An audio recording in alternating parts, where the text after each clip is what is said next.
So I moved to San Diego in the summer of 1998 after spending my junior high and high school years living on a small military base in Japan. With living overseas came a certain sense of detachment from American culture, especially in the mid-90s, pre-big internet, and without some of the normal pop culture avenues like cable TV. I was a gawky skateboarding misfit who would discover weird, noisy, punky music through magazines and the like.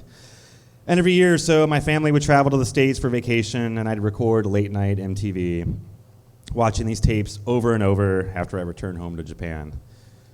Eventually, in all of this, I discovered a handful of great, noisy, weirdo punk bands here in San Diego.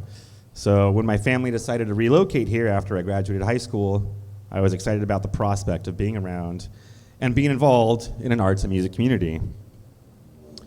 So I moved here at 18, got an apartment, started taking classes at Grossmont Community College, started going to shows at the Shea Cafe over UCSD, one of the only officially sanctioned all-ages venues in town.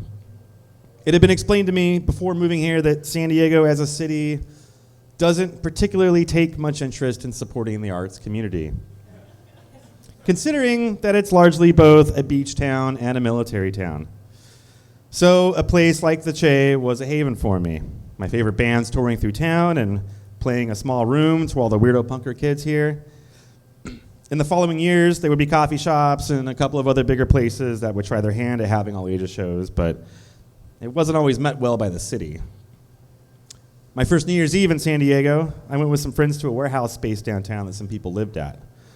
Somewhere around Union and Main, which I guess from here is like a straight shot that way a little bit. And this was before the ballpark came in and cleaned up the city. So it seemed like 1,000 people roamed this space as bands played inside and people skated 2 half pipes outside and people lit fireworks, everybody partied. It was like Shredder's Lair in that first Ninja Turtles movie, and it was fucking awesome. Over the next few years, proper art galleries and warehouse spaces would open up downtown, hosting bands and art and providing an opportunity for those communities to gather and enjoy the freedom of expression in a safe place. But then as plans for the ballpark were put in place, the city started cracking down on these spaces, forcing them out and upping the rent. Condos and hotels were going to be built. Downtown was going to change to cater to big money interests. And fuck the punks, who needs them anyway? So in this time, I'd moved to South Park and spent a majority of my time hanging out just up the road in North Park. Most of the people in the local bands that I liked, they all lived in the area, and every weekend there were parties and there were house shows, bands playing together, artists showcasing their work in spaces that were still plenty controlled, never unsafe. So at the intersection of 30th University, there was Scolari's office, a piss and puke smelling, rat-infested bar that housed the best in outsider music, and it was fucking glorious. I was being snuck in before I was 21 to see bands, and it felt like another new home. Everyone welcome to make whatever weird noise they wanted to. Down the street was Shooters. It was a gay pool hall that every Thursday hosted a massive 80s night dance party. And around the corner was Buster Daly's, a sports bar by day and punk kind of hip-hop bar by night. So we might have been pushed out of downtown, we thought, but at least we have this area. The thinly veiled racism of outsiders who couldn't imagine spending time in scary central San Diego kept anyone who didn't know better at bay. Sure, plenty of things happened and crime existed, but in all my time hanging out in the late hours of North Park, I never personally saw anything major. Us weirdo art kids, we enjoyed the existence of cheap bars and cheap rent and plenty of venues to watch and listen to music. This went on for a while, and somewhere around 2007, local music legend John Reese, most known for being the chief songwriter in bands like Rocket from the Crypt, Hot Snakes, and my favorite of those noisy bands I heard in high school, Drive Like Jehu, who would reunite in 2013 and play to 4,000 people in Balboa Park. John opened up the Pink Elephant, now known as Bar Pink, in the middle of this North Park intersection. It was bigger than the other bars nearby, cleaner, a faux swinkier veneer of kind of gaudy pink everywhere. It was just as cheap as the other bars, and now there was a bigger venue for bands to tour through and play. another place for the artists and musicians in San Diego to congregate. So I started my first band with my best friend, and then we started another band, and we'd play these places and these house parties, and it felt like a perfect fit. A new scene was developing, weird lo-fi, punky stuff. Our friends were starting projects. Suddenly there was national attention. My band's party house in North Park was included in a Rolling Stone article about how San Diego was the hot underground city of the US. And the biggest music magazine in Sweden, Sonic, ran a profile on the scene here. San Diego, yeah. So my band signed to a pretty known garage punk label. A lot of our friends were signing to big labels as well. There was a general excitement in the air. Things were happening in San Diego music in a big way. So people from around the country were wondering what was happening in town and why it worked so well for musicians and artists. And I'll tell you, it was North Park. It was South Park and Hillcrest and Golden Hill. Central San Diego had transformed into the breeding ground for an underground arts and music culture. And suddenly all the bands that used to skip San Diego, who thought this city was a dead zone, they started coming through town again. But then something happened.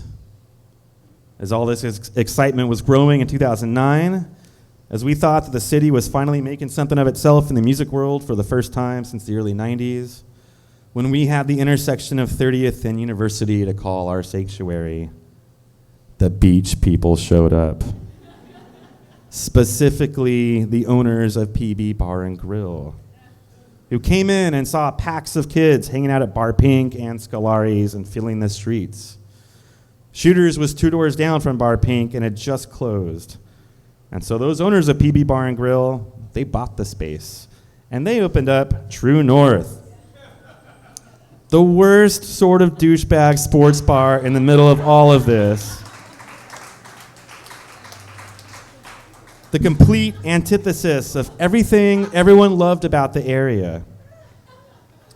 Suddenly the people we were happy to avoid, the people we thought could stay on their own turf, the beach bros who thought North Park was too weird, they were here.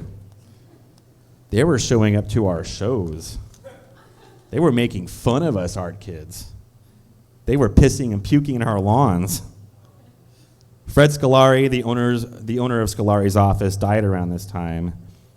So as the influx of PB and downtown types began hanging out in the area more, investors saw potential for capital. Scolari's office was renovated and opened up as the Office, a take on a downtown club. Buster Daly's closed and was bought out and reopened as U31, another pretentious downtown type club. North Park was officially gentrifying. And since that time, I've been watching this happen in quick succession around the country. In Brooklyn, Williamsburg was an off-limits warehouse district that housed a few artist, musician, live workspaces that also doubled as venues for bands. And suddenly the area was hip and could be capitalized upon, and companies started moving in. Swanky restaurants opened up. Developers started buying out previously condemned properties and turning them into luxury apartments. Does this sound familiar? This kept extending through Brooklyn as people kept showing up, displacing the former residents to make way for new business opportunities and newly raised property values. And then this started happening everywhere. The upper middle class whites who'd fled those urban areas for suburban homes were starting to move back into those inner cities.